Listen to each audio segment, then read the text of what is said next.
Hi ಎಲ್ಲ ವಿದ್ಯಾರ್ಥಿಗಳೇ, SLC result ಅಪ್ಡೇಟ್ಗೆ ಸ್ವಾಗತ. ಓಕೆ, ಭಾಳ ಕಡೆ ಮಾತುಕತೆ ನಡೀತಾ ಇರೋದು ಗೊತ್ತಿರುವಾಗ ಇವತ್ತು ಕೋರ್ಟ್ ಕೇಸ್ ನಡೀತಾ ಇದೆ.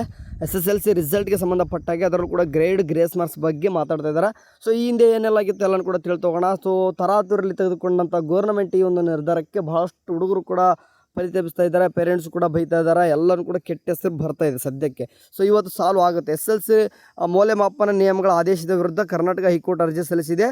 ಸೊ ಅಂಕಗಳು ಮತ್ತು ಶ್ರೇಣೀಕರಣ ಸಾಲಿನ ಪರಿಶೀಲನೆಗೆ ಕೋರಿದೆ ಅಂತಂದರೆ ಒಂದು ಪಿಟಿಷನ್ ಹಾಕಿರೋದು ಗೌರ್ಮೆಂಟಿಗೆ ಸದ್ಯಕ್ಕೆ ಕೋರ್ಟಿಗೆ. ಯಾಕಂದರೆ ಕೆಲವೊಂದಿಷ್ಟು ನಿಮ್ಗಳಿಗೆ ಗೊತ್ತಿದೆ. ಸೊ ಏನೇನಾಗಿದೆ ಎಲ್ಲ ಕೂಡ ಹೋಗೋಣ. ಇತ್ತೀಚೆಗೆ ನಡೆದ SLC ಪರೀಕ್ಷೆಯ ಮೌಲ್ಯಮಾಪನವನ್ನು ಅಸ್ತಿತ್ವದಲ್ಲಿರುವ ನಿಯಮಗಳ ಪ್ರಕಾರ ನಡೆಸಬೇಕೆಂಬ ಏಕಸದಸ್ಯ ನ್ಯಾಯಾಧೀಶರ ಆದೇಶದ ವಿರುದ್ಧ ಕರ್ನಾಟಕ ಸರ್ಕಾರ ಹೈಕೋರ್ಟ್ಗೆ ಅರ್ಜಿ ಸಲ್ಲಿಸಿದೆ. ಸೊ ಎಂದು ರಾಜ್ಯ ಸಚಿವ ಮಧು ಬಂಗಾರಪ್ಪ ಹೇಳಿದ್ದಾರೆ. ಗೊತ್ತಿರುವಾಗ ಈಗಾಗಲೇ ಪ್ರೆಸ್ ಮೀಟ್ ಕರೆದುಬಿಟ್ಟು ಏನು ಮಾಡಿದ್ರು. ಸೊ ಪಿಟಿಷನ್ ಹಾಕಿರೋದು ಗೊತ್ತಿದೆ ಎಲ್ಲರೂ ಕೂಡ. ಆ್ಯಂಡ್ ಇತ್ತೀಚಿನ ಕರ್ನಾಟಕ ಹೈಕೋರ್ಟ್ ನಿರ್ದೇಶನವು ಏನು ಮಾಡುತ್ತಂದರೆ ಸರ್ಕಾರ ಘೋಷಿಸಿದಂತೆ SLC ಪರೀಕ್ಷೆಯಲ್ಲಿ ತೃತೀಯ ಭಾಷೆ ಪತ್ರಿಕೆಗಳಿಗೆ ಶ್ರೇಣಿಗಳನ್ನು ನೀಡುವುದಲ್ಲ, ಬದಲಾಗಿ ಅಂಕಗಳನ್ನು ನೀಡಬೇಕು. ಮೊದಲು ಗೌರ್ಮೆಂಟ್ ಎಕ್ಸಾಮ್ ಬಿಫೋರ್ ಏನು ಮಾಡಿದರು, ನಾವು ಗ್ರೇಡ್ನಾಗ ಕೊಡಮ್ಮ, ಮಾರ್ಕ್ಸ್ ಬೇಡ ಅಂತ ಹೇಳಿದರು. ಬಟ್ ಸ್ವಲ್ಪ ಸ್ಟೂಡೆಂಟ್ಗೆ ಏನಪ್ಪ ಆಗ್ತದೆ ಅಂತಂದರೆ ಕೆಲವೊಂದಿಷ್ಟು ಸೆಂಟ್ರಲ್ ಗೌರ್ಮೆಂಟ್ ಎಕ್ಸಾಮ್ಸ್ ಬರೆಯುವಾಗ ಹಿಂದಿ ಇರ್ತದೆ. ಸೊ ಹಂಗಾಗಿ ಸ್ವಲ್ಪ ತೊಂದರೆ ಆಗುತ್ತೆ, ಹಿಂದಿ ಮಾರ್ಕ್ಸ್ನೇ ಕೊಡ್ರಿ ಅಂತ ಹೇಳೋದಕ್ಕೆ ಕೋರ್ಟ್ ಕೂಡ ಒಪ್ಕೊಂಡಿತ್ತು. ಸೊ ಹಂಗಾಗಿ ಮತ್ತೆ ಮಧು ಬಂಗಾರಪ್ಪರು ಏನು ಮಾಡ್ತಾರೆ, ಸೊ ಅದು ಬೇಡ, ನಮಗೇನು ಬೇಕು, ನಮಗೆ ಗ್ರೇಡೇ ಕೊಡಿ. ಸೊ ಆ ಥರ ಏನು ಮಾಡಿದ್ರು ಅಂತಂದರೆ ಕೋರ್ಟ್ಗೆ ಒಳ್ಳೆ ಪಿಟಿಷನ್ ಹಾಕಿರೋದು. ಅಂದರೆ 2025-26 ಸಾಲಿನ ಶೈಕ್ಷಣಿಕ ವರ್ಷದ ಪರೀಕ್ಷೆಗೆ ಅಧಿಸೂಚನೆ ಹೊರಡಿಸಿದಾಗ ಇತ್ತೀಚೆಗೆ ನಡೆದ SLC ಪರೀಕ್ಷೆಯ ಮೌಲ್ಯಮಾಪನವನ್ನು ಅಸ್ತಿತ್ವದಲ್ಲಿರುವ ನಿಯಮಗಳ ಪ್ರಕಾರ ನಡೆಸುವ ನ್ಯಾಯಾಲಯ ಈ ವಾರದ ಆರಂಭದಲ್ಲಿ ಅಧಿಕಾರಿಗಳಿಗೆ ನಿರ್ದೇಶನ ನೀಡಿತ್ತು. ಸೊ ಮಾರ್ಚ್ 18ರಿಂದ ಏಪ್ರಿಲ್ 2ರವರೆಗೆ ನಡೆದ SLC ಪರೀಕ್ಷೆಗೆ ಹಾಜರಾದ 3 ವಿದ್ಯಾರ್ಥಿಗಳು ಸಲ್ಲಿಸಿದ್ದ ಅರ್ಜಿಯ ವಿಚಾರಣೆಯ ಸಂದರ್ಭದಲ್ಲಿ ನ್ಯಾಯಾಲಯ ಈ ನಿರ್ದೇಶನವನ್ನು ನೀಡಿದೆ. ಸೊ ಏನಂತ ನೀಡಿತ್ತು, ಮಾರ್ಕ್ಸ್ನೇ ಕೊಡ್ರಿ ಅಂತ ಹೇಳಿತ್ತು. ಬಟ್ ಈ ಶೈಕ್ಷಣಿಕ ವರ್ಷದಿಂದ SLC ಅಥವಾ 10ನೇ ತರಗತಿ ಪರೀಕ್ಷೆಯಲ್ಲಿ ತೃತೀಯ ಭಾಷೆಗೆ ಅಂಕಗಳ ವ್ಯವಸ್ಥೆಯನ್ನು ಸರ್ಕಾರ ಬದಲಾಯಿಸಿದ್ದು, ಅದು ವಿದ್ಯಾರ್ಥಿಗಳ ಒಟ್ಟಾರೆ ಫಲಿತಾಂಶಗಳ ಮೇಲೆ ಪರಿಣಾಮ ಬೀರದ ಗ್ರೇಡಿಂಗ್ ವ್ಯವಸ್ಥೆಯನ್ನು ಜಾರಿಗೆ ತರಲಿದೆ ಎಂದು ಮಾರ್ಚ್ 27ರಂದು ಶಾಲಾ ಶೈಕ್ಷಣಿಕ ಮತ್ತು ಸಾಕ್ಷರತಾ ಸಚಿವ ಬಂಗಾರಪ್ಪ ಅವರು ಘೋಷಿಸಿದ ನಂತರ ಈ ಅರ್ಜಿ ಸಲ್ಲಿಸಲಾಗಿದೆ.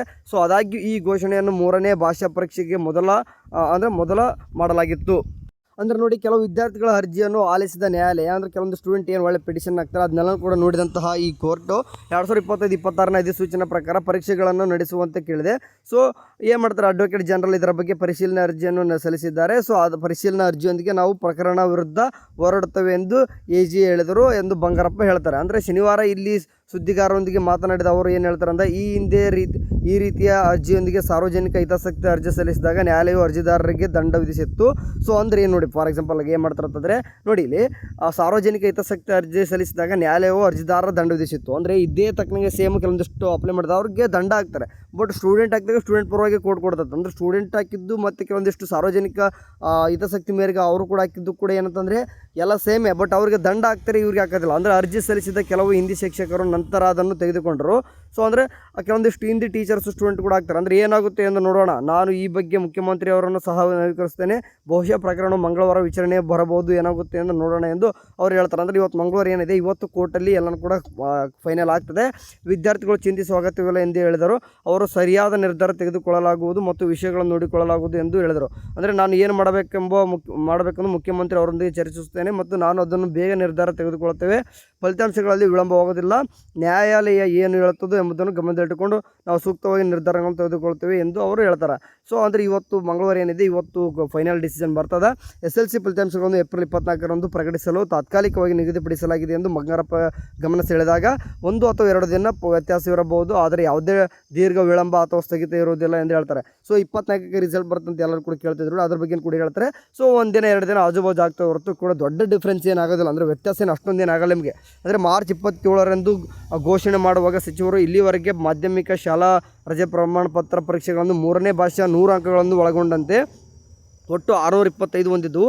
ಬಟ್ ಈ ನಿರ್ಧಾರ ಏನಾದರೂ ಬಂದು ಗ್ರೇಡ್ ವ್ಯವಸ್ಥೆ ಬಂದರೆ 525ಕ್ಕೆ ಬರ್ತದೆ. ಗೊತ್ತಿರುವಾಗ ಎಲ್ಲರೂ ಕೂಡ ರಾಜ್ಯದಲ್ಲಿ 3ನೇ ಭಾಷೆಯಾಗಿ ಹಿಂದಿ ಭಾಷೆಯನ್ನು ಮಾತ್ರ ಕಲಿಸುವಾಗುವುದಿಲ್ಲ, ಬೇರೆನೂ ಕೂಡ ಥರ್ಡ್ ಲ್ಯಾಂಗ್ವೇಜ್ ಕೂಡ ಇರುತ್ತೆ. ಅದ್ರ ಬಗ್ಗೆ ಎಲ್ಲನೂ ಕೂಡ ಹೇಳಿದ್ದಾರೆ. ಸೊ ಟೋಟಲಿ ಏನಪ್ಪ ಅಂತಂದರೆ, ಆದರೆ ಹಿಂದಿಯನ್ನು ಸಾಮಾನ್ಯವಾಗಿ 3ನೇ ಭಾಷೆಗೆ ಕಲಿಸಲಾಗುತ್ತದೆ. ಸೊ ಅಂದರೆ 99% ಏನಿದೆ ಎಲ್ಲರೂ ಕೂಡ ಥರ್ಡ್ ಲ್ಯಾಂಗ್ವೇಜ್ ಹಿಂದಿ ಇದೆ.